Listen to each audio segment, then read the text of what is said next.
Gostaria de fazer uma pequena recapitulação. Nós estudamos que Deus tem dois concertos. Um foi abolido e o outro continua. E por isso nós obedecemos os 10 mandamentos. Por quê? Por causa de Êxodo 20? Não. Por causa da sua repetição no Novo Testamento, porque eles estão lá no santuário celestial. Nós guardamos as leis de saúde por causa de Levíticos 11. Como que nós guardamos as leis de saúde? As leis de saúde que estão dentro do novo concerto. Eu tenho uma palestra sobre como analisar os diversos regramentos que estavam na antiga aliança para descobrir se eles se repetem na nova aliança. Por exemplo, a lei do divórcio se repete na nova aliança? Sim, mas de uma maneira reduzida, né? Não é em qualquer caso que pode se divorciar. Não gostei, não. Apenas no caso de relações sexuais ilícitas. A lei dos escravos se repete na nova aliança? Não. A lei do jurar, que você pode jurar, se repete na nova aliança? Não, Jesus falou de modo algum jureis. Levíticos 11, já falamos. Levíticos 11, nós não temos a reforma de saúde por causa de Levíticos 11, mas em especial por causa dos escritos de Ellen White. Um texto importante que lemos ontem foi 1 Coríntios 14, 37.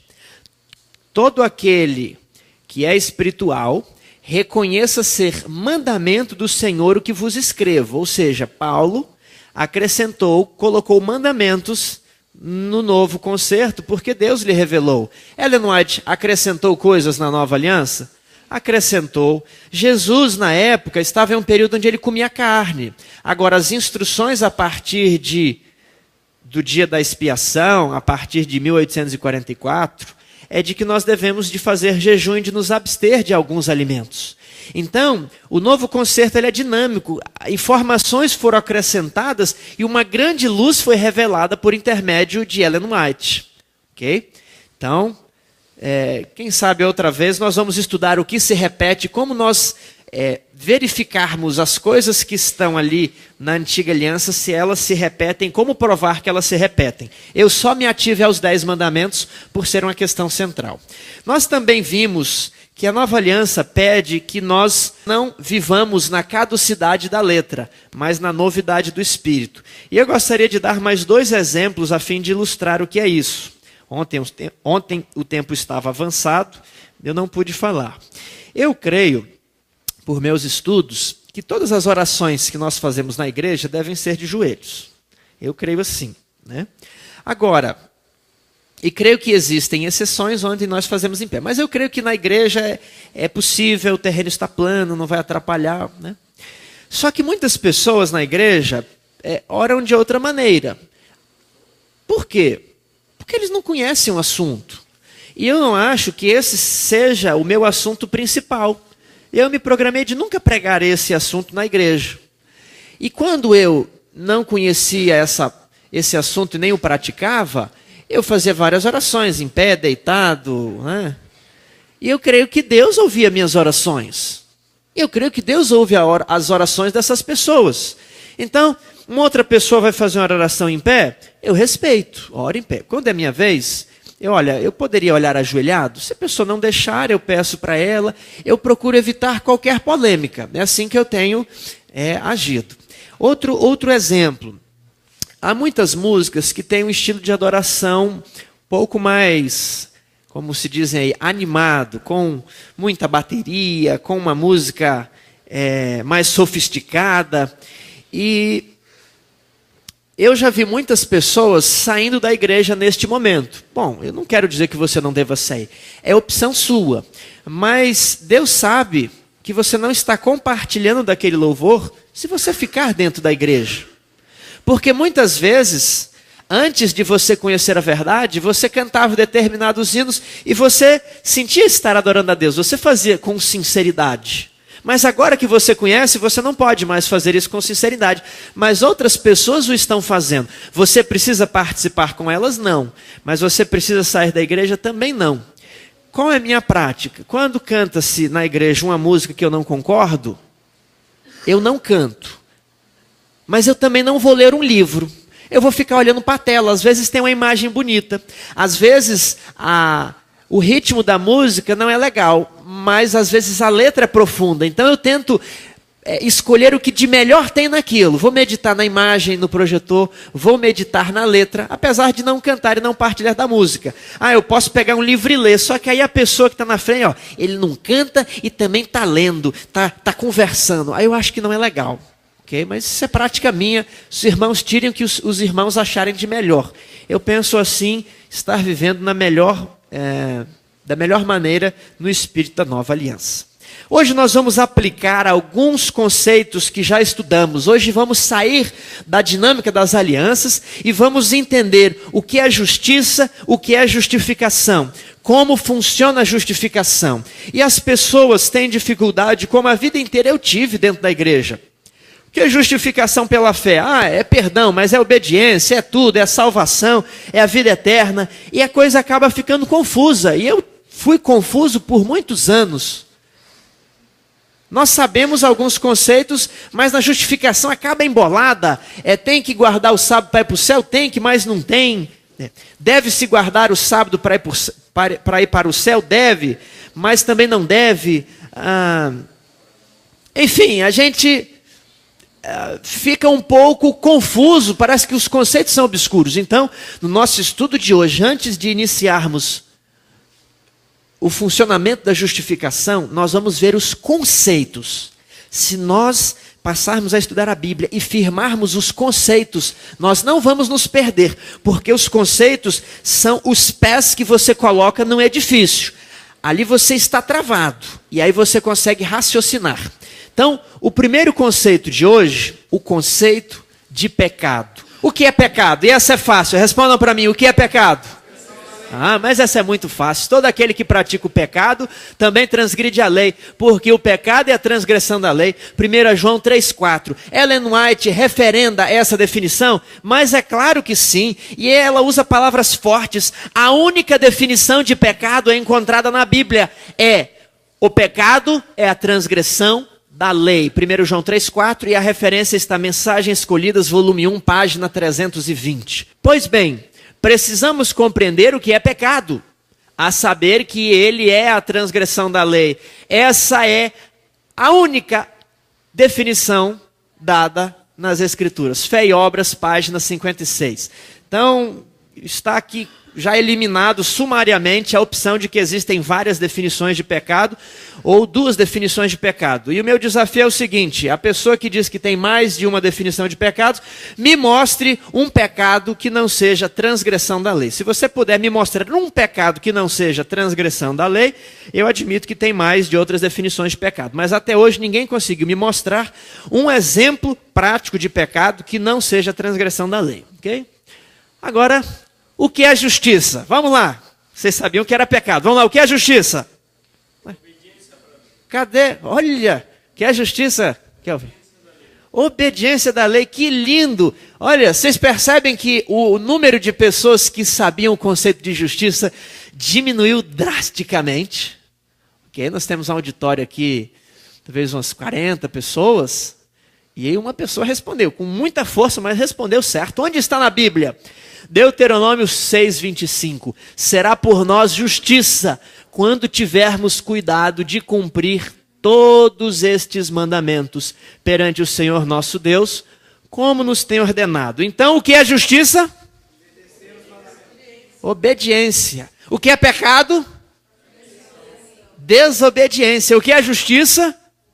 Agora vocês não vão mais esquecer, porque a definição de justiça é o oposto da definição de pecado. É legal, né? Definição de justiça é o oposto da definição de pecado. Quando eu quebro a lei, eu produzo pecado. Quando eu obedeço a lei, eu produzo o quê? Justiça. Muito bem. Ellen White referenda esse entendimento. Justiça é obediência à lei. Mensagens Escolhidas, volume 1, página 367. Segundo texto, Deus espera de nós obediência perfeita à sua lei. Esta lei é o eco de sua voz, dizendo-nos, santo, mais santo ainda. Ou seja, Deus espera de nós obediência perfeita à sua lei. Agora ela diz o seguinte: desejai a plenitude da graça de Cristo, sim, anelai, tende fome e sede de justiça. A promessa é: sereis fartos, que o vosso coração se encha do anseio dessa justiça, que é a obediência perfeita à sua lei. Vimos as definições de pecado e justiça. E agora nós vamos ver os 3 tipos de justiça. Os 3 tipos de justiça. Espera lá, Tiago. Você falou que justiça é obediência à lei. Okay? Então isso é um tipo de justiça. Como pode existir 3 tipos de justiça agora? Mas a Bíblia fala em 3 tipos de justiça. E esse estudo, ele se baseia lá naquela nossa primeira palestra, onde nós vamos usar a terminologia da Bíblia para que ninguém venha nos enredar-nos com vã filosofia. Então nós vamos nos ater ao fraseado da Bíblia. Se você atém às palavras da Bíblia, uma sentença das Escrituras vale mais que 10.000 pensamentos ou filosofias humanas, ok? Então se atenha às Escrituras. Elas funcionam como uma base firme onde você coloca os pés. As pessoas às vezes tendem a explicar justificação com historinhas. Não tem problema nenhum você dar um exemplo, depois que você mostrou os conceitos na Bíblia. Mas quando nós começamos a exemplificar, contar histórias, pode ser que nós vamos passar os conceitos de maneira adulterada, de maneira bagunçada, de maneira não organizada. E é por isso, porque nós ouvimos histórias a vida inteira, que o auditório pouco sabia o conceito de justiça.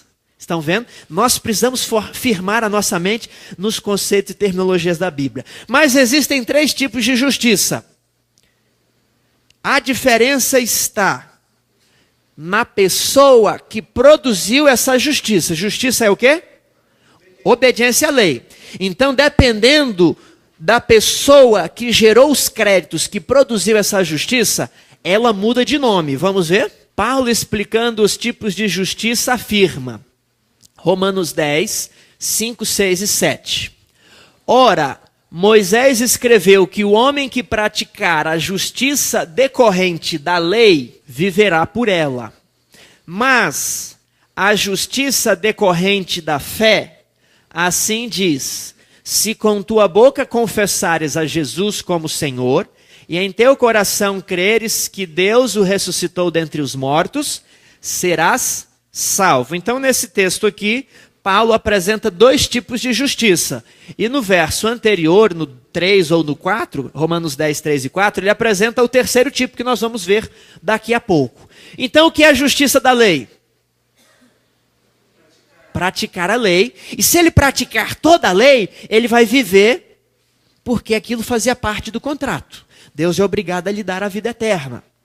Agora, a justiça da fé diz o quê? Se você crê em Jesus e em teu coração crer que ele ressuscitou dos mortos, você será salvo. A justiça da fé é a obediência de Jesus.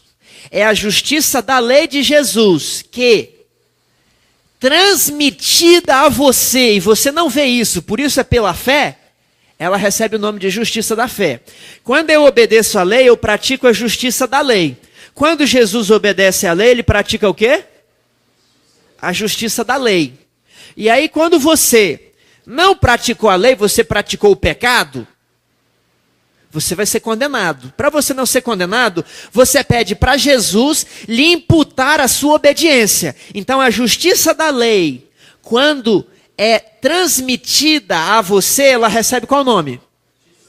Justiça da fé. Vocês entenderam? Justiça é uma coisa só, obediência à lei. Quando produzida pela própria pessoa que praticou a obediência, ela chama justiça da lei. Quando ela é transmitida de Cristo para você, ela recebe o nome de justiça da fé.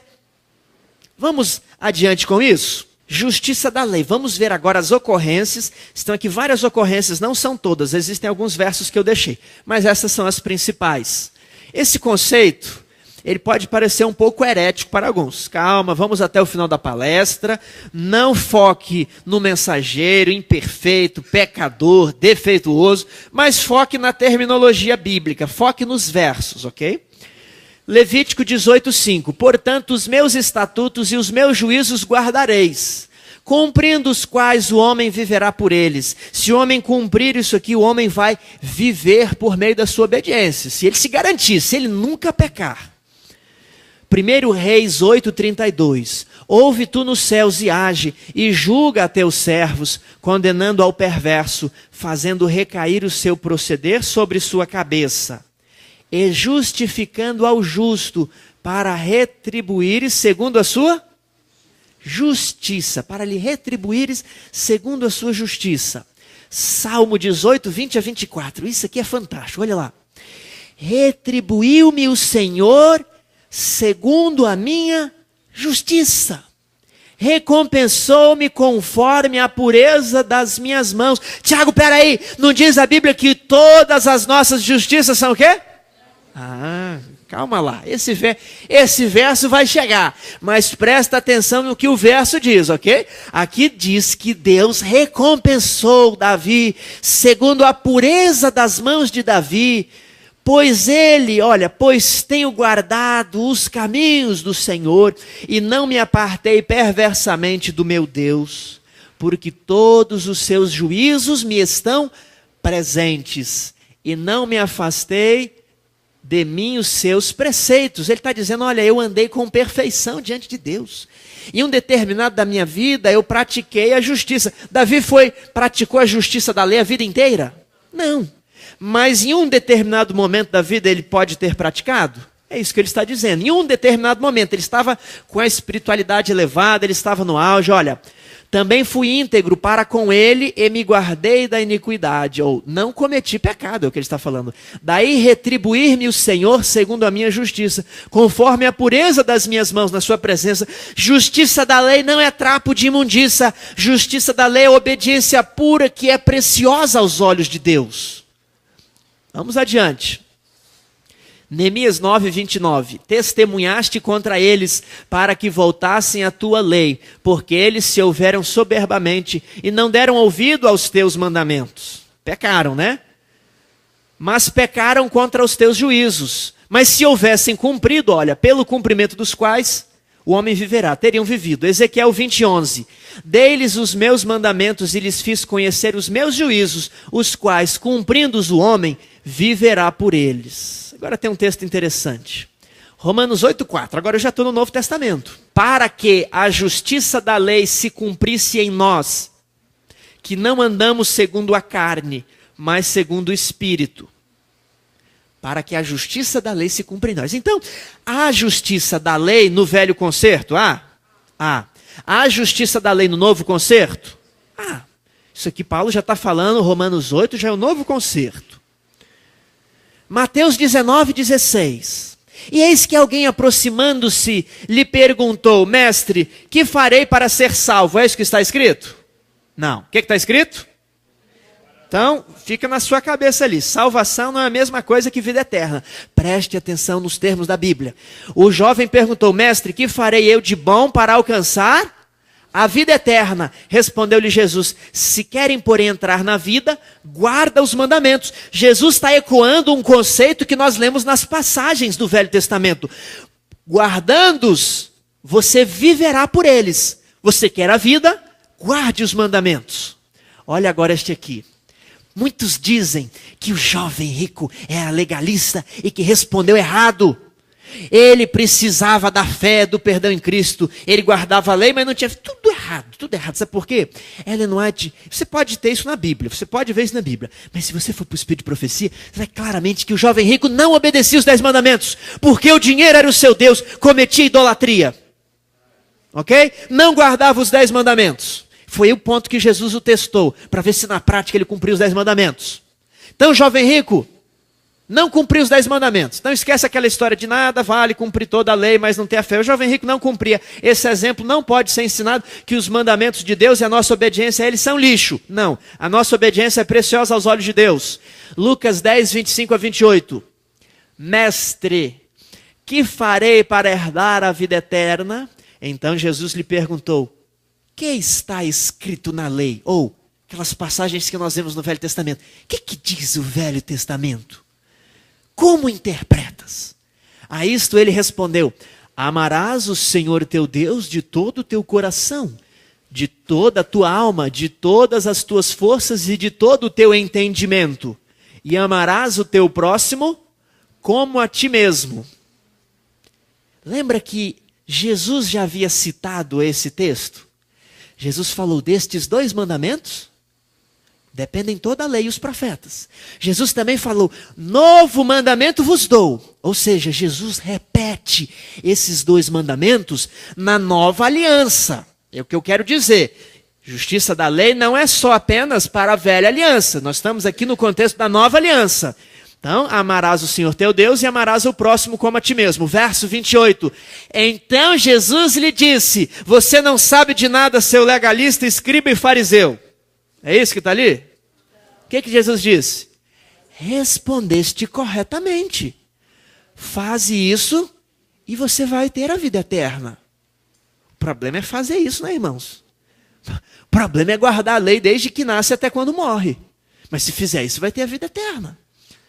Outro versinho, Gálatas 3,12. Ora, a lei não procede de fé, mas aquele que observar os seus preceitos, os preceitos da lei, viverá por eles. A lei de Moisés não vem da promessa que Deus fez a Abraão. Mas se você observar a lei de Moisés, você vai viver. Nota. Popularmente, todos conhecem a justiça da lei por outro nome. Em geral, as pessoas usam o termo santificação. Porém, os escritores bíblicos utilizam o quê? Justiça da lei. Esse é um termo que causa muito impacto para as pessoas. E quando eu prego esse assunto, como eu não faço aquela parte dos concertos, às vezes eu pregar um sábado só, eu uso o nome santificação para não impactar muito. Mas como vocês, estamos aqui uma semana, eu estou usando a nomenclatura bíblica. Justiça da lei. Santificação é utilizada na Bíblia? Mas santificação é usada como várias coisas. Santificação também é sinônimo de justificação para os autores bíblicos, apesar de nós não ser a mesma coisa. Então, por que a gente usa a terminologia da Bíblia? Para ninguém te enrolar. Porque quando você começa a usar uma terminologia criada, basta ele achar um verso com aquela palavrinha, pronto, tirou seu argumento. Agora, se você está usando a terminologia da Bíblia, ele nunca vai achar um verso para tirar o seu argumento. Santificação utilizada na Bíblia é verdade, porém não tem o mesmo sentido que aquele utilizado no dia a dia por teólogos e leigos para que é a obediência, a justiça à lei. Vamos ver agora a justiça da fé. Onde que é apresentada a justiça da fé em primeiro lugar? Em Gênesis 3,15, mas aqui mais claro. Gênesis 15:6. Ele creu no Senhor e isso lhe foi imputado para a justiça. Olha só, ele creu no Senhor, ele não tinha obediência, ele mentiu, ele adulterou. Mas aí Cristo pega a sua justiça e faz o quê? Lhe imputa justiça, e é chamada justiça da fé, porque ele não viu Jesus, ele morreu muito antes, ele não vê Jesus no santuário, ele não vê a justiça vindo para ele, por isso que é pela fé. Fé é a certeza, a convicção de fatos que não se veem. Atos 13:39, e por meio dele, Jesus, todo o que crê é justificado de todas as coisas das quais vós não pudestes ser justificados pela lei de Moisés. Por quê? Porque a lei de Moisés só apresentava a previsão da justiça da lei. Não havia justiça da fé na lei de Moisés. Justiça da fé é algo exclusivo do novo concerto. Romanos 1,17. Visto que a justiça de Deus se revela no Evangelho, de fé em fé, como está escrito, o justo viverá pela fé. Por que o justo viverá pela fé? Porque todos pecaram, todos carecem da glória de Deus. E agora, você vai praticar a justiça da lei e o passado? A justiça da lei não vai cobrir o seu passado. Então, se você quer ser justo, já que você pecou, você precisa da justiça da fé para cobrir seu passado. Ninguém aqui pode ser justo só com a justiça da lei. Você precisa da justiça da fé, porque todos nós algum dia já pecamos. Romanos 3:21-22. Mas agora, sem lei, se manifestou a justiça de Deus, testemunhada pela lei e pelos profetas. Justiça de Deus mediante a fé em Jesus Cristo, para todos os que creem. Nós vamos analisar, aliás, eu devia falar hoje, eu vou falar no final da palestra um pouco sobre Romanos. Ele fala da lei de Moisés, que o mundo não obedecia, os judeus não obedeciam. E agora ele fala, sem lei, a parte da lei, separado, não havia essa previsão na lei de Moisés. A parte da lei de Moisés se manifesta a justiça de Deus.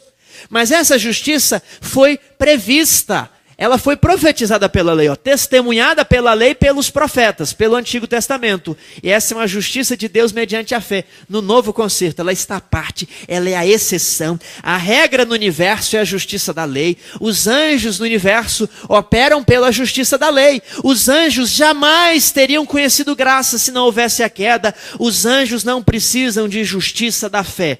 Os mundos não caídos não precisam de justiça da fé. Só nós. Romanos 4, 5. Mas ao que não trabalha, porém crê naquele que justifica o ímpio, a sua fé lhe é atribuída como justiça. Aquilo que nós falamos. Ele não obedeceu, mas Cristo obedeceu. E ele crê em Cristo. Cristo lhe atribui justiça da lei, que passa a se chamar justiça da fé. Gálatas 5, 5. Porque nós, pelo Espírito, aguardamos a esperança da justiça que provém da fé. Terceiro tipo, chamada justiça falsa. Na mentalidade popular do cristianismo, justiça própria é confundida com justiça da lei. Justiça própria é o esforço para se salvar pelos próprios méritos. Algo que eu não entendo como tendo muito sentido. Porque salvação é para quem não pode guardar. Como é que você quer se salvar guardando se o seu problema de ficar perdido é que você não pôde guardar? Nonsense, não tem lógica. Aí, o que as pessoas dizem? Não, justiça própria é fazer as coisas certas e esquecer da graça. Peraí, mas como é que é isso na prática? Justiça própria, então, é dar o dízimo e não pensar que é pela graça. Você dá o dízimo e fala, ó, é com a minha força aqui que eu coloquei. É isso que é justiça própria? Qual que é a diferença para a justiça? Não, você tem que fazer as coisas... A diferença é um pensamento. Se eu não pensar... é com minhas forças. Mas se eu pensar, aí é pela graça. Você pensou nisso? Deus, vou ajudar esse servo, deixa eu ver. Ele está pensando que ele vai obedecer sozinho. Vou ajudar não, vou deixar ele sozinho para ele se dar mal. Ah não, ele está dando dízimo, ele está pensando que é pela graça. Irmãos, não faz muito sentido essas coisas. A coisa tem que se resumir num critério prático. Então, justiça própria não pode ser obediência, porque obediência é justiça da lei. Justiça própria tem que ser algo que não é obediência. E agora nós vemos aquele versinho que todo mundo confunde com justiça da lei. Isaías 64, 5 e 6. Olha lá aqui, ó. Saís ao encontro daquele que com alegria pratica a justiça. Deus tem alegria em quem? Pratica a justiça. Deus sai com alegria para abraçar aquele crente, daqueles que se lembram de ti nos teus caminhos. Isso é justiça da lei. Mas, Senhor, eis que tiraste porque pecamos. Por muito tempo temos pecado e havemos de ser salvos. Mas todos nós somos como o imundo, e todas as nossas justiças, todos nós murchamos como a folha, e as nossas iniquidades como um vento nos arrebatam. O que é justiça própria? Lê o texto, gente. Eis que tiraste porque pecamos. Não tem justiça da lei em pessoas que pecaram.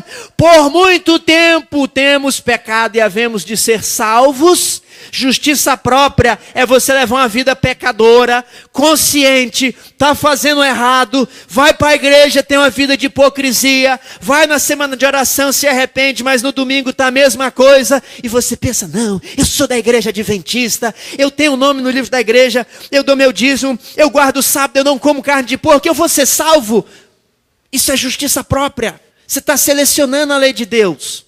E eu faço um apelo, agora que você viu esse versinho, por favor, não use mais esse versinho para dizer que as nossas justiças são como os trapos, que a justiça da lei, que a obediência é como um trapo de imundícia para Deus, porque não é, porque Deus tem. É só você voltar no contexto, verso 5. Saís ao encontro daquele que com alegria pratica a justiça, mas Deus se ira porque nós pecamos e ainda pensamos que vamos ser salvos. As nossas justiças são como trapos de imundícia, porque nossas iniquidades nos arrebatam para longe de Jesus. Fariseu obedecer à lei e não adiantou de nada. Jesus disse que eles tinham justiça própria. Ellen White disse que fariseu tinha justiça própria. Não adianta obedecer à lei, é pela graça. Você tem que ir para a igreja e falar, eu sou imperfeito mesmo. Esse negócio de buscar a perfeição, isso é justiça própria. Olha, irmãos, nada mais errado. A Bíblia não fala isso. Fariseu nunca obedeceu à lei. Diz para essa pessoa que está com confusão, você precisa dar uma dica para ela. Leia Mateus 23, 2 e 3. Olha só. Na cadeira de Moisés se assentaram os escribas e fariseus. Fazei e guardai, pois, tudo quanto eles vos disserem. Porém, não os imiteis nas suas obras. Por quê? Porque dizem, mas não fazem. Eu quero que você quebre esse conceito aqui. Vamos, igual que o Giancarlo está na palestra dele, quebrando mitos do adventismo. Fariseu nunca obedeceu à lei. Repitam comigo. Fariseu nunca obedeceu à lei. Eles dizem, mas não fazem. Amém. Então, fariseu não pode ser exemplo de alguém que queria obedecer. Amém. Falei amém aqui, mas eu entendi o conceito do irmão. Não é para a gente ser fariseu não, viu? Não os imiteis nas suas obras. Nesse sentido, você pode consultar Romanos 2, 17 a 25, texto mais longo, não vou ler, onde Paulo diz, vós, judeus, que repousas na lei, que tem por sobrenome judeu, instrutor de cegos, guia de ignorantes. Dizei-me, pois, vós que estáis na lei, vós que dizeis, não deveis furtais e furtais, vós que dizeis que tem que ajudar os pobres e vocês não ajudam. Ele vai dizendo ali que os judeus diziam, professavam a lei, mas não praticavam. O problema de Israel não era que eles praticavam a lei e não tinham Cristo. O problema de Israel é que eles não praticavam a lei. Eu quero que você fique claro, eu quero que isso fique claro para você. Se você sair daqui hoje e achar que Israel praticava a lei, mas não tinha Cristo, aí sua interpretação do Novo Testamento vai ficar embananada. Ok? Melhor exemplo de justiça própria e justiça da lei. Abel construiu um altar, fez correto? Fez. Pôs a lenha, ofereceu um cordeiro, fez? Fez. Abel é conhecido na Bíblia como justo, porque o pouco relato que nós temos da vida de Abel, ele praticou a justiça da lei. Caim fez o certo? Fez. Construiu um altar, não construiu? Caim pôs a lenha? Pôs. Caim ofereceu frutas. Opa! Vocês percebem o que é justiça própria? Ela é uma obediência pela metade. Você obedece, mas você não obedece tudo. Okay? Você passa a selecionar. Deixa eu dar um exemplo. Eu vou praticar aqui essa reforma, também vou praticar essa reforma, mas não vou praticar essa reforma não, porque o Cleven só fala em saúde. Não, essa eu não vou praticar não. Peraí, Deus quer que você pratique tudo. Você não pode ficar selecionando. Aí o outro fala assim, não, Cleven, que legal, médico, fala sobre saúde, vou praticar a reforma da saúde, vou praticar essa aqui. Mas a música, não, música isso não precisa não. Está selecionando a lei de Deus. Você precisa praticar tudo. Filipenses 3, 4 e 7. Aqui diz que Paulo praticava a justiça da lei, Paulo reprova. E muitos usam esse texto para mal compreender a justiça da lei. Paulo era fariseu, não era? Será que Paulo praticava a justiça da lei? O que vocês acham? Filipenses 3, 4 e 7. Bem que eu poderia também confiar na carne. Se qualquer outro pensa que pode confiar na carne, eu ainda mais. Circuncidado ao 8º dia, da linhagem de Israel, da tribo de Benjamim, hebreus dos hebreus, quanto à lei fariseu, quanto ao zelo perseguidor da igreja, quanto à justiça que há na lei? Será que Paulo tinha justiça da lei? Peraí, perseguidor da igreja é justiça da lei? Não é, tá vendo? Ele pensava que a lei de Deus era uma coisa. E aquela coisa que ele pensava, ele fazia. Perseguia, circuncidado, essa parte mais exterior. E para ele, quando judeu, ele era irrepreensível. Agora, verso 7. Mas o que para mim era lucro, isto considerei perda por causa de Cristo. Quando ele conhece a Cristo, ele viu que ele não praticava a própria justiça da lei. Então esse verso, justiça da lei aqui, era na época que Paulo era judeu, ele achava que estava na justiça dele, ele era irrepreensível, mas ele era perseguidor, ele tinha justiça própria. Tinha justiça própria. Romanos 10, 2 e 3. No mesmo capítulo que ele fala, justiça decorrente da lei, justiça decorrente da fé, verso 2 e 3. Porque lhes dou testemunho de que eles, judeus, têm zelo por Deus, porém não com entendimento, porquanto desconhecendo a justiça de Deus e procurando estabelecer a sua própria, não se sujeitaram a que vem de Deus. É uma referência à justiça da fé. O contexto diz isso. Não vou dizer que essa que vem de Deus é da fé. Mas eles não se sujeitaram à obediência completa. E depois ele fala, a justiça que vem da lei diz, a justiça que vem da fé diz. Romanos 10, você tem ali 3 tipos de justiça. Texto de Ellen White sobre justiça. Por sua própria obediência à lei, Cristo testificou do caráter imutável da mesma e provou que por meio de sua graça ela podia ser perfeitamente obedecida por todo filho e filha de Adão.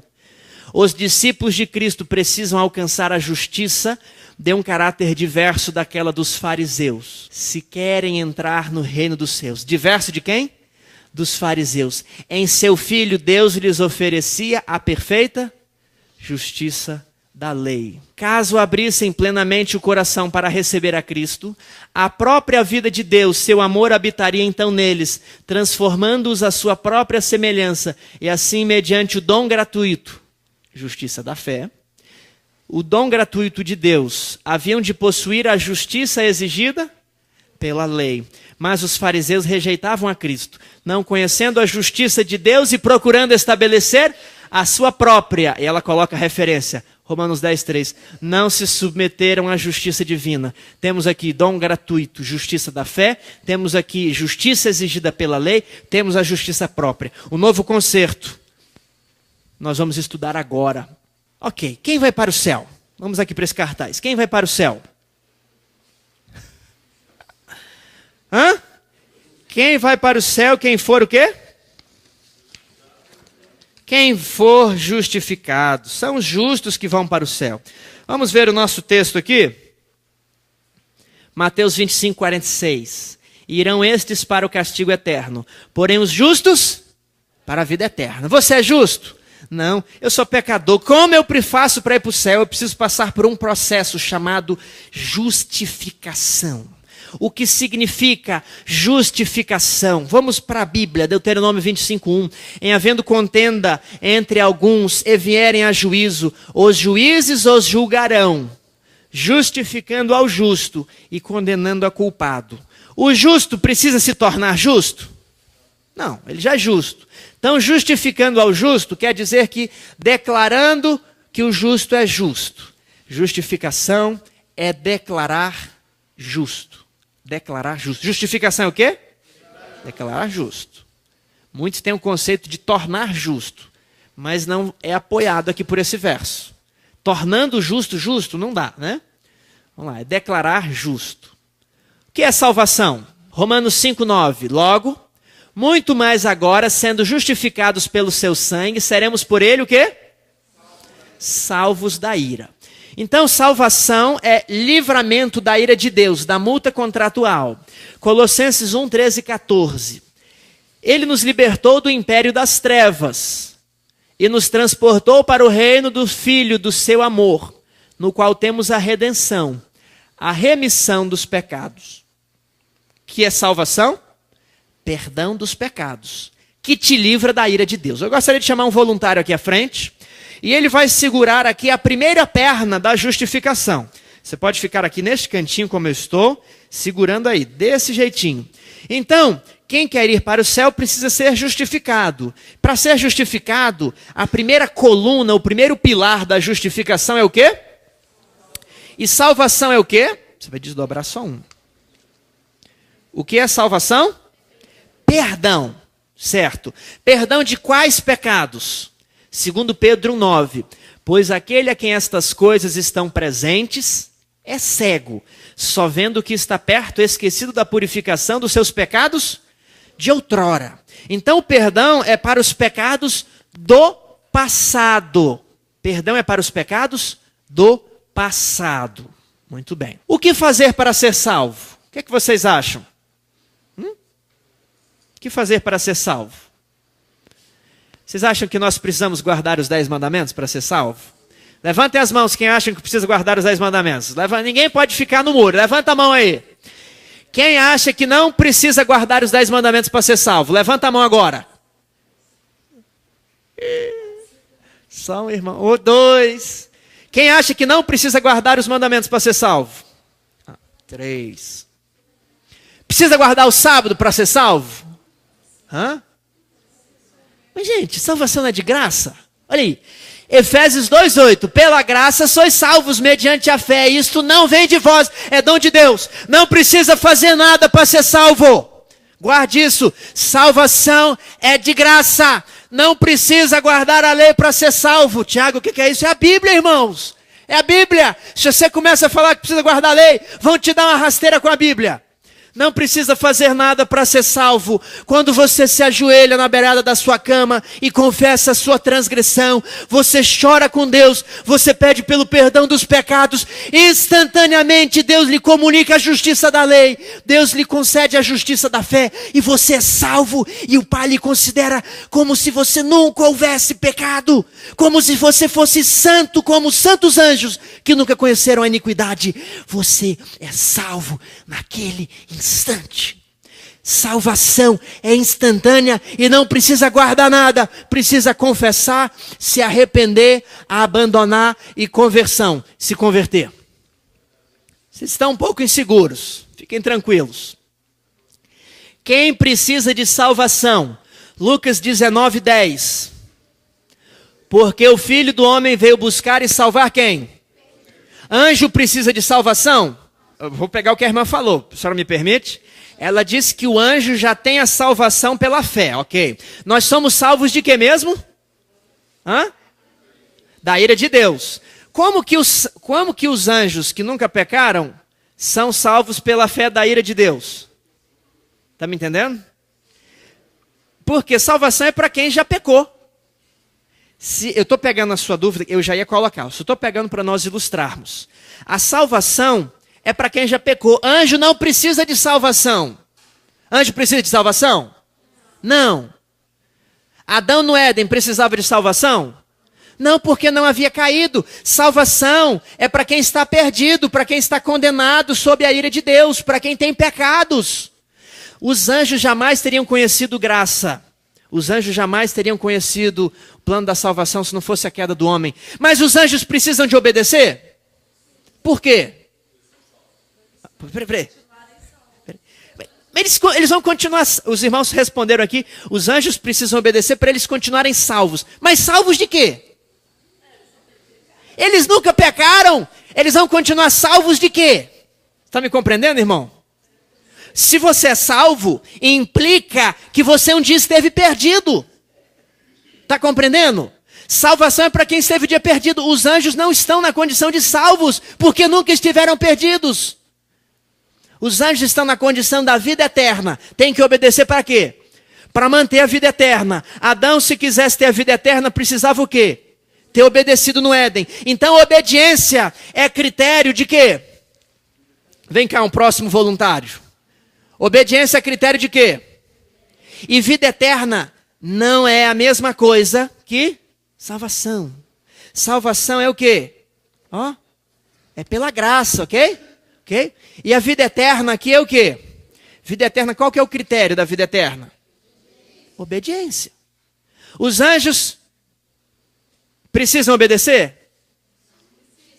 Os anjos precisam obedecer?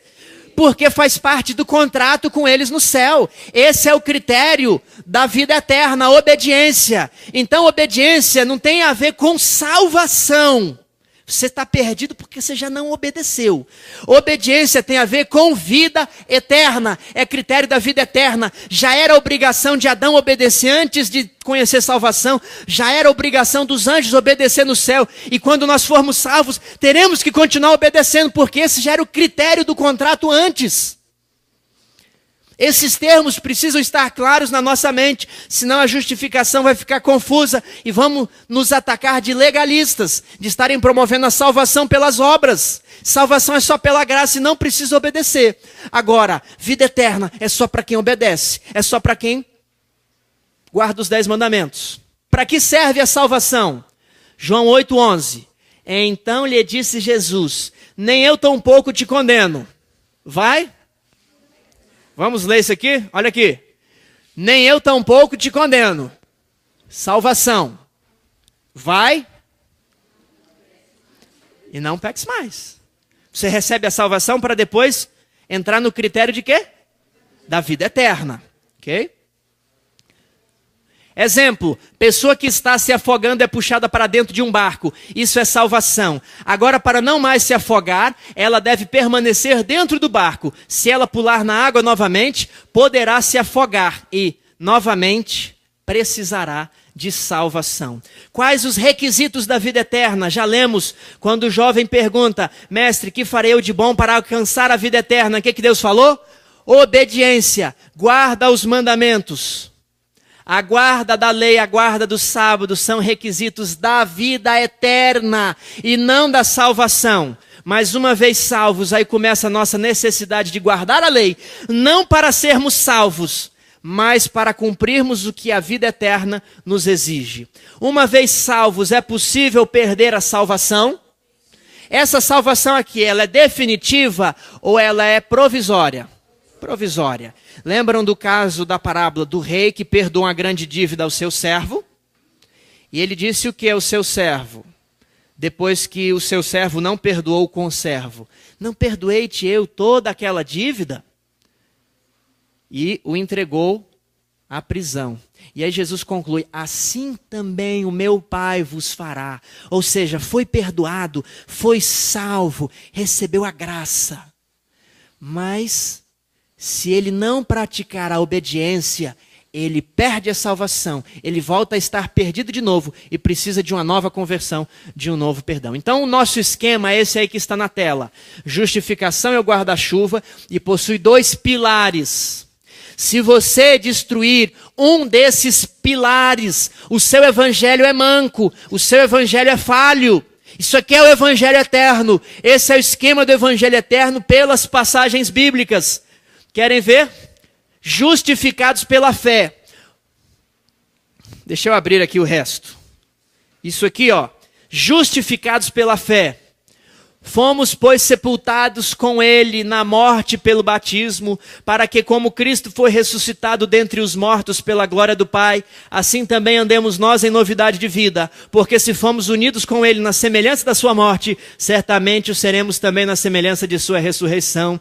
Sabendo isto, que foi crucificado com ele o nosso velho homem, para que o corpo do pecado seja destruído e não sirvamos o pecado como escravos. Porquanto quem morreu, justificado está do pecado. Quem se batiza, quem morre para a vida velha, justificado está do pecado, justificado pela fé. Será que a Bíblia diz que a pessoa também é justificada pela lei? Diz, e é Paulo quem diz, Romanos 2,13, porque os simples ouvidores da lei não são justos diante de Deus. Ele tem fé, mas ele só ouve a lei, não é justo, porque o evangelho eterno pede 2 pilares, 2 colunas. Mas os que praticam a lei hão de ser justificados. Então, é só praticar a lei, isso aqui vai te comprar o céu. Não, tem que ter fé também. A obediência é pela graça, ok? Lá é pela graça, aqui também é pela graça. Lá é o poder para perdoar os pecados, aqui é o poder para obedecer. E aqui eu tenho o quê? Justiça da lei. Olha o esquema, é bíblico. Isso aqui é palavras bíblicas, eu não fiquei rascunhando um negócio para explicar para vocês. Tiago 2,24, vamos ler juntos? Verificais que uma pessoa... todo mundo junto, vamos lá? Verificais que uma pessoa é justificada por obras e não por fé somente. Olha, justificada por obras e não por fé somente. Isso aqui é o texto bíblico que eu coloquei no esquema. Eu não estou brincando de palavras com vocês. Tiago, objeções. Mas muitos protestantes pensam aí que justificar é declarar justo. Só que eles não pensam que é declarar justo. Sabe o que eles têm em mente? Que justificar é o quê? Aí dá um problema. Quando eu começo a dizer que justificar é declarar o pecador justo, como é que uma pessoa, um pecador, pode ser justo praticando a lei? Está vendo o problema? É isso que está na mente deles. Quando você for conversar, lembra que ele fala que justificar é declarar justo, mas o que está na mente dos evangélicos protestantes, justificar é declarar o pecador justo. Por isso ele tem dificuldade de entender a justiça da lei. A justiça da lei apenas atesta. Você não adulterou hoje. Você não adorou ídolos hoje. Então você é justo naqueles pontos, apesar de talvez ter perdido a paciência. Aí você precisa da fé para cobrir a paciência. Mas ali onde você obedeceu, você é justo. Está só atestando que você é justo. Não está cobrindo nenhum pecado. A obediência não cobre pecados. Se você entender que justificar é declarar o pecador justo, nós vamos ter um problema. Porque a Bíblia diz que, Timóteo 3,16, 1 Timóteo 3,16, evidentemente grande é o mistério da piedade. Aquele que foi manifestado na carne foi justificado em espírito, contemplado por anjos, pregado entre os gentios, crido no mundo, recebido na glória. Jesus foi justificado, diz a Bíblia. Jesus foi justificado pela fé ou pela lei? Por quê? Porque ele guardou os mandamentos. Se eu falo que Jesus foi justificado pela fé, eu digo que Jesus tinha pecado. E pela fé em quem? Que ele ia ter fé em quem para justificar ele? Então justificação é declarar justo. Ele atesta, Jesus foi justificado, Jesus foi declarado justo. Está aí o verso. Se você diz que justificação é só pela fé, para quem tem pecados, Jesus tem pecado. Vamos adiante? Exemplos de pessoas que foram justificadas por obras. Tiago 2, 21 e 25. Não foi por obras que o nosso pai Abraão foi justificado quando ofereceu sobre o altar Isaque? Foi. Mas quando ele adulterou com Agar, ou teve 2 mulheres, foi pela fé. Mas na hora do sacrifício de Isaque, foi pela lei. Agora, 25. De igual modo, não foi também justificada por obras a meretriz Raabe, quando acolheu os emissários e os fez partir por outro caminho? Raabe e suas prostituições foi justificada pela fé, mas quando Raabe protegeu os emissários do povo de Israel, ela foi justificada por obras, justificada pela lei. E nós agora vamos ver o ponto decisivo de uma teologia, o conflito entre Tiago e Paulo. Tiago diz, verificais que uma pessoa é justificada por obras, e não por fé somente. O que é que Paulo diz? Romanos 3, 28. Concluímos, pois, que o homem é justificado pela fé, independentemente das obras da lei. E aí? São 2 justificações diferentes. Muito bem, irmão, é isso mesmo. Eles estão se referindo a momentos diferentes da justificação. Isso aqui é considerado na teologia a via crucis, o ponto principal. Cada teologia ela precisa reagir a isto. Ela precisa reagir a esse conflito. Certa vez ouvi uma palestra do pastor Rodrigo Silva, dizendo que não existem livros na igreja adventista, não existem teses de doutorado entre esse conflito. Apenas 2 artigos que ele havia encontrado. A palestra foi uma palestra proferida pelo pastor Rodrigo Silva em um congresso sobre Minneapolis, 1888. Resumindo para vocês, Tiago está falando do sistema inteiro. O homem é justificado pela fé e pelas obras. Paulo está falando só sobre essa perninha daqui. Paulo não está se referindo ali no verso sobre o sistema inteiro, sobre o guarda-chuva todo. Ele está falando que o homem justificado pela fé, é pela fé. Não precisa guardar sábado. Se é pela fé, é salvação, é perdão pela graça. Não precisa guardar nada. Essa perninha aqui independe da perninha de lá. Esse pilar é independente das obras da lei. É isso que Paulo está falando. Tiago, como você me prova isso? Eu precisaria de um pouco de tempo. E a palestra, ela está estourando o tempo. Oi? A palestra está estourando o tempo. Eu tinha tanta coisa para falar. Mas eu tenho fé em Jesus que a irmã Elaine vai me dar um pouquinho mais de tempo. É o seguinte, abra sua Bíblia no livro de Romanos. A parte teológica começa em Romanos 1,18. E Paulo vai condenando o mundo inteiro. O mundo inteiro não praticou a justiça da lei. E o mundo inteiro está condenado. Capítulo 2. Agora ele fala, vocês judeus que estão rindo, né? Vocês também estão condenados. Vocês não praticaram a justiça da lei. Agora no capítulo 3, no verso 21, ele começa a expor a justiça da fé.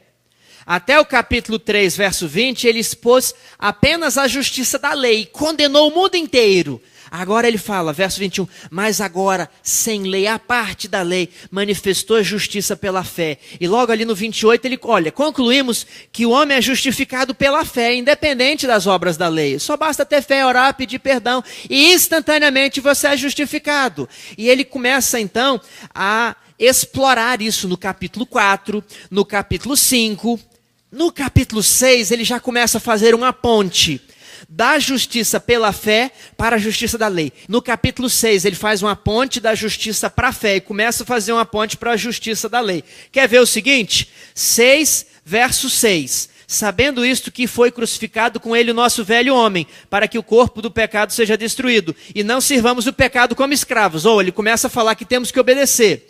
6, verso 20. Porque quando eres escravos do pecado, verso 21, naquele tempo, que resultado colhestes? Verso 22, agora porém, libertados do pecado, né? Transformados em servos de Deus, tendes o vosso fruto para a santificação, ok? Ele começa a fazer uma ponte.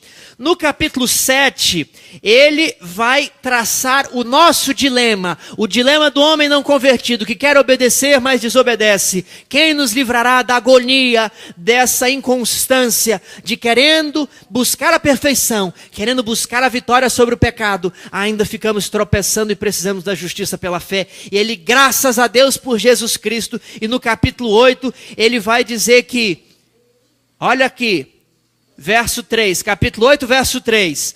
Porquanto que fora impossível a lei no que estava enferma pela carne, natureza pecaminosa, isso fez Deus enviando o seu próprio Filho em semelhança de carne pecaminosa e no tocante ao pecado, com efeito, condenou Deus na carne o pecado. Ok? Para que nós pudéssemos ter uma oportunidade. Verso 4. A fim de que a justiça da lei, é a palavra dikaioma, em algumas bíblias está justiça, outras está preceito, a fim de que a justiça da lei se cumprisse em nós. Então vocês viram que Tiago, em um verso, ele coloca todo o esquema. Paulo, ele gasta o livro de Romanos para colocar o esquema. E ali Paulo, no verso 8, capítulo 8, verso 8. Portanto, os que estão na carne não podem agradar a Deus. O homem de Romanos 7, que está na carne, não agrada a Deus. E agora ele começa a explorar uma vida vitoriosa, uma vida de santificação. É assim que nós resolvemos o conflito entre Paulo e Tiago. Agora eu gostaria que vocês descessem. Podem descer. Eu vou mostrar outro esquema. E esse é um esquema teológico. Não decorre das Escrituras. Ele é montado com fins didáticos para explicar, mas ele é falho. Vocês conseguem ver a falha desse esquema? O wesleyano, que foi também trazido essa nomenclatura. A intenção é boa. A intenção é boa. Explica.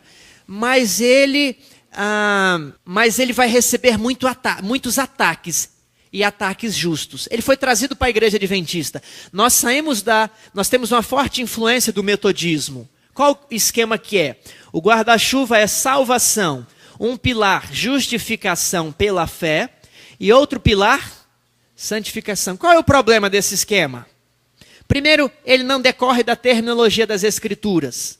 Depois, ele faz a salvação, que é de graça, depender do quê?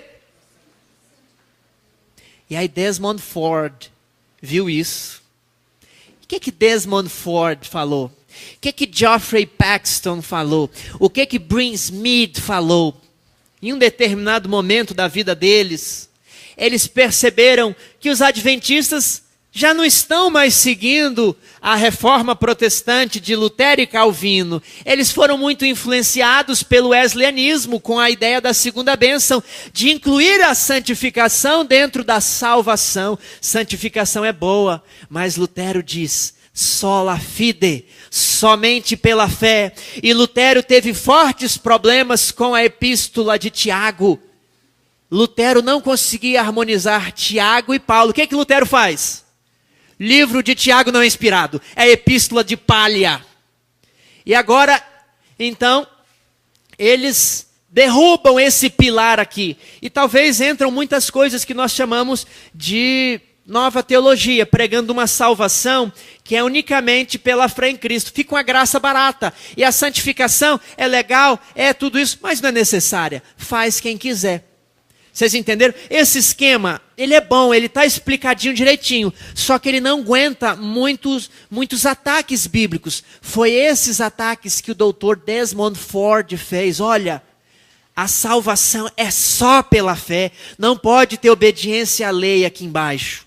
Por isso eu lhes proponho um esquema sólido, utilizando a terminologia da Bíblia. Qual é o guarda-chuva? Justificação. Aí a salvação, ela está aqui em justiça pela fé, independentemente das obras da lei. E aqui eu tenho justiça da lei. Eu consigo harmonizar Paulo e Tiago. O meu apelo nesta manhã, meu querido irmão, é que você evite ficar só na justiça da fé. Nós precisamos da justiça da fé. Enquanto ontem eu falei sobre a espiritualização da lei, para pessoas que talvez estão muito na letra, hoje eu quero dizer para os que estão muito longe dos princípios, justificando muito para não obedecer à lei de Deus. É o caso de Saul, quando recebeu a ordem de Deus de que ele deveria destruir o quê? Agag e os amalequitas, e era para destruir tudo, e era para não deixar nada. A história está em 1 Samuel, capítulo 13, verso 3. Saul cumpriu a ordem de Deus? Cumpriu. Saul cumpriu quase tudo, mas não tudo. Saul deixou vivo o rei Agag e vários animais. E ele tinha uma excelente desculpa. Qual era esta? Por que matar Agag se eu posso usar de misericórdia? Estão nos princípios da lei. Misericórdia, misericórdia. Estou perdoando, afinal, Deus não é misericordioso conosco. Por que matar os animais se eu posso colocá-los na igreja, oferecê-los ao templo?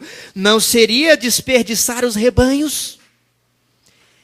Em 1 Samuel 15, 11, Deus disse que se arrependia de haver constituído Saul como rei, mesmo tendo excelentes desculpas, pois Saul deixou de me seguir e não executou as minhas palavras. Saul não praticou a justiça da lei, mas praticou a justiça própria, achando que seria salvo, inserindo pensamentos dentro da lei de Deus, não se sujeitando aos mandamentos de Deus. Será que nós também estamos praticando a justiça própria? Ou estamos praticando a justiça da lei? Tem porventura o Senhor tanto prazer em holocaustos e sacrifícios, quanto em que se obedeça a sua palavra? Eis que obedecer é melhor que o sacrificar, e o atender melhor do que a gordura de carneiros. Deus tem mais prazer em que você pratique a justiça da lei. Deus tem mais prazer em que você atenda. Obedecer é melhor do que a justiça da fé. Ele vai te conceder a justiça da fé, mas Ele não quer que você fique justiça da fé, pecado, justiça da fé, pecado, salvação. Ele não quer que você fique sendo um homem de Romanos 7. A vida do homem de Romanos 7 é uma desgraça. Deus quer que você seja vitorioso pela fé em Cristo Jesus, pela graça, mas que você pratique a justiça da lei, porque obedecer é melhor do que sacrificar. Amém. Pai nosso que estás nos céus, hoje vimos uma explanação da tua justiça, Senhor. Não temos condições de satisfazer esta justiça. Quando olhamos para nós e entendemos que o Senhor é justo, se o Senhor fazer descer fogo do céu e consumir todos nós nesta capela agora. Por isso nós te pedimos por um Salvador. Nós pedimos que neste momento o Senhor nos justifique pela fé em Cristo Jesus. E nós cremos que agora somos santos como os santos anjos que nunca pecaram. Tal este é o poder da graça de Cristo. Poder também que é capaz de fazer-nos resistir ao pecado e não mais pecar, pois Cristo morreu para que nós pudéssemos parar de pecar. Cristo diz, eu também não te condeno. Sabemos que Cristo não nos condena, mas a ordem é, vai, não peques mais. Ajuda-nos, Senhor. Não vemos esperança em nós mesmos, mas Jesus Cristo dará toda a graça, porque tudo podemos naquele que nos fortalece. Em nome de Jesus, amém.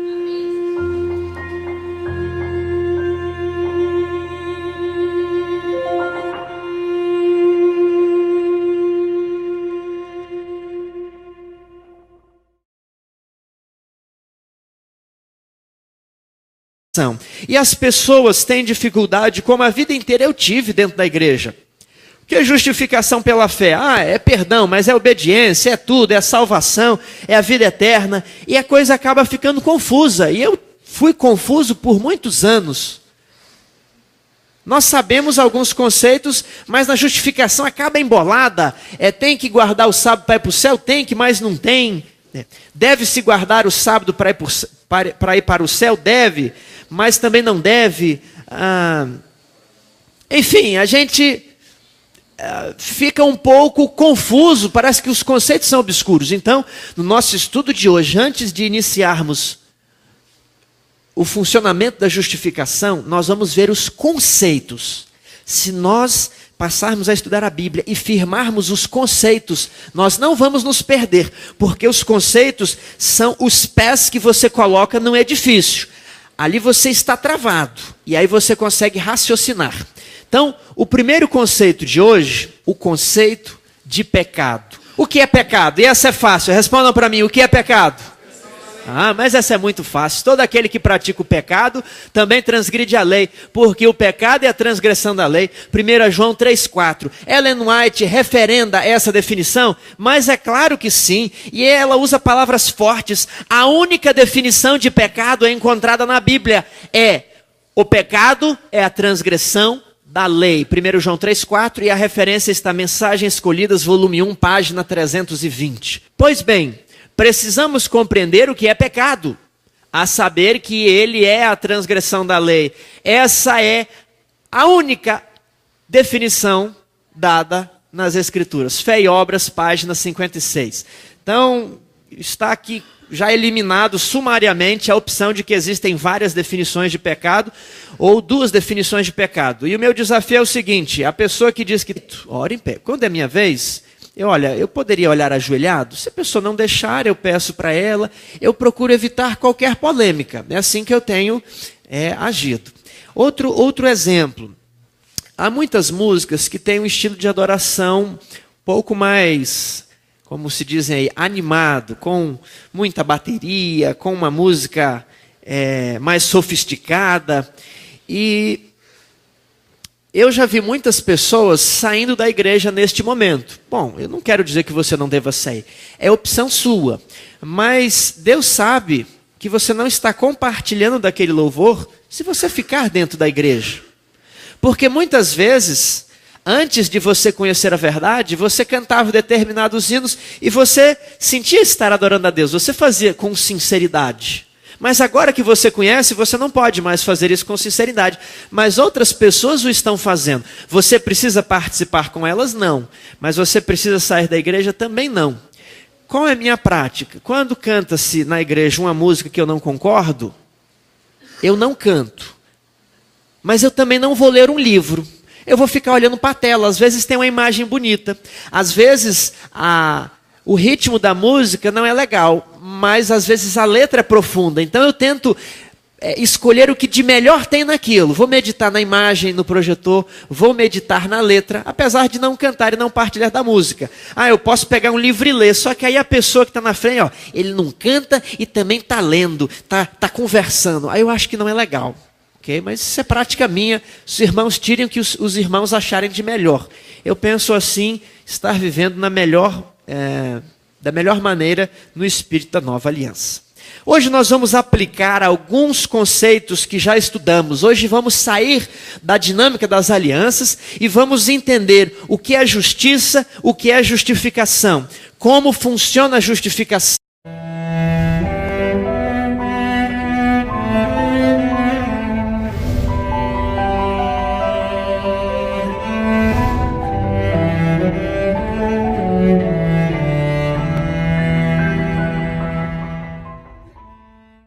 Gostaria de fazer uma pequena recapitulação, nós estudamos que Deus tem dois concertos.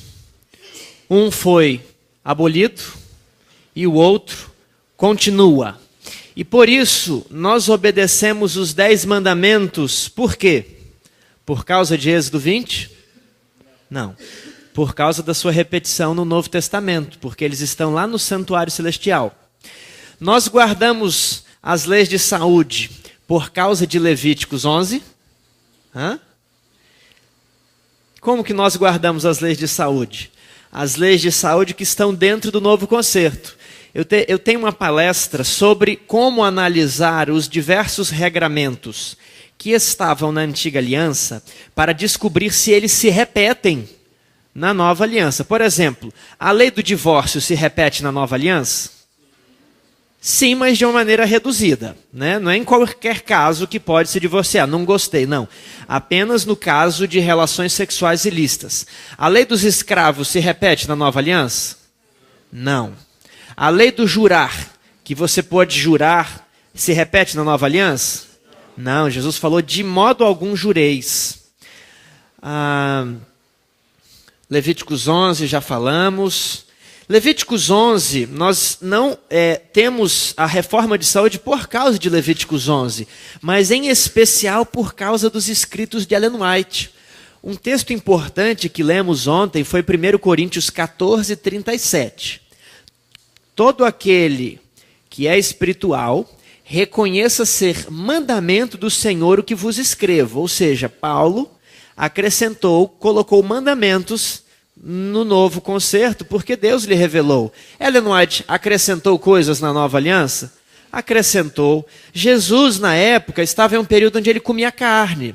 Agora, as instruções a partir do dia da expiação, a partir de 1844, é de que nós devemos de fazer jejum e de nos abster de alguns alimentos.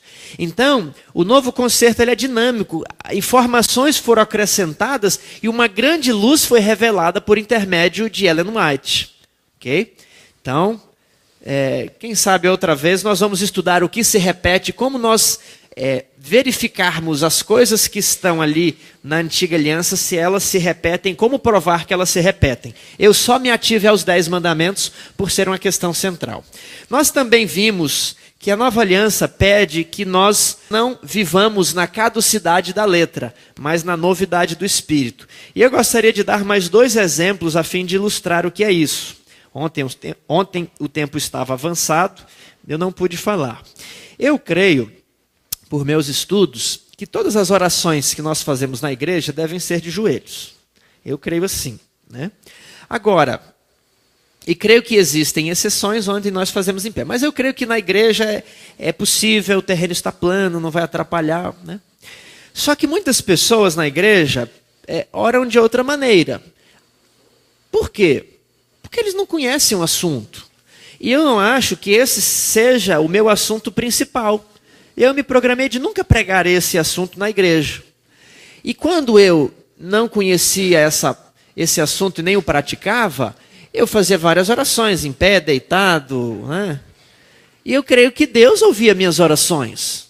Eu creio que Deus ouve as orações dessas pessoas. Então, uma outra pessoa vai fazer uma oração em pé, eu respeito. Tem mais de uma definição de pecados. Me mostre um pecado que não seja transgressão da lei. Se você puder me mostrar um pecado que não seja transgressão da lei, eu admito que tem mais de outras definições de pecado. Mas até hoje ninguém conseguiu me mostrar um exemplo prático de pecado que não seja transgressão da lei. Okay? Agora, o que é justiça? Vamos lá. Vocês sabiam que era pecado. Vamos lá, o que é justiça? Cadê? Olha, que é justiça, Kelvin? Obediência da lei, que lindo! Olha, vocês percebem que o número de pessoas que sabiam o conceito de justiça diminuiu drasticamente? Okay? Nós temos um auditório aqui, talvez umas 40 pessoas, e aí uma pessoa respondeu, com muita força, mas respondeu certo. Onde está na Bíblia? Deuteronômio 6:25. Será por nós justiça, quando tivermos cuidado de cumprir todos estes mandamentos perante o Senhor nosso Deus, como nos tem ordenado. Então, o que é justiça? Obediência. O que é pecado? Desobediência. O que é justiça? Agora vocês não vão mais esquecer, porque a definição de justiça é o oposto da definição de pecado. É legal, né? Definição de justiça é o oposto da definição de pecado. Quando eu quebro a lei, eu produzo pecado. Quando eu obedeço a lei, eu produzo o quê? Justiça. Muito bem. Ellen White referenda esse entendimento. Justiça é obediência à lei. Mensagens Escolhidas, volume 1, página 367. Segundo texto, Deus espera de nós obediência perfeita à sua lei. Esta lei é o eco de sua voz, dizendo-nos, santo, mais santo ainda. Ou seja, Deus espera de nós obediência perfeita à sua lei. Agora ela diz o seguinte, desejai a